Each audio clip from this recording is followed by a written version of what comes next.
ចិត្តច្រើនណាស់ចង់និយាយចេញខ្លាំងឲ្យបា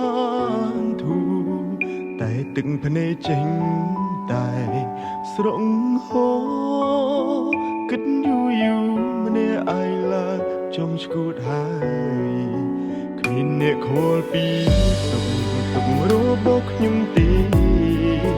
គ្មានអ្នកណាស្ម័គ្រក្បែរជួយទាញខ្ញុំក្រោកឈរឡើយខ្ញុំសែនស្មុគស្មាញខ្លាំងណាស់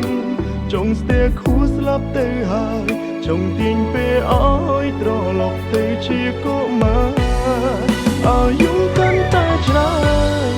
សំពីតកាន់តែធំទុកសោកប្រមកផ្ដុំ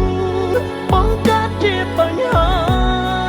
ជំងឺបាំងទឹកចិត្តតើគូជាបាបែបណាហូរទឹកនេត្រាហត់នឿយខ្លាំងដល់ហើយអាយុកាន់តែច្រើនសំពីតក៏កាន់ទ្វេ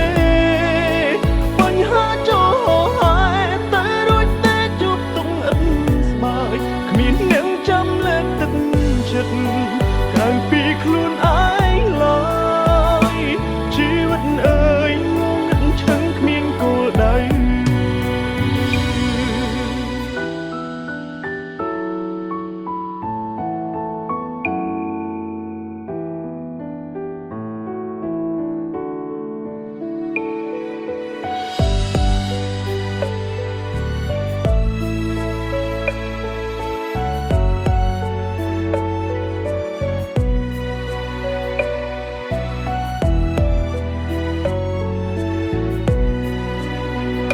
ខលពី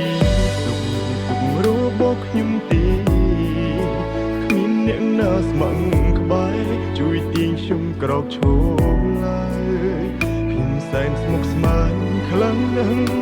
ចង់ស្ទែខួរស្លាប់ទៅហើយចង់ទាញពេលឲ្យត្រឡប់ទៅជាកុមារអាយុកាន់តែ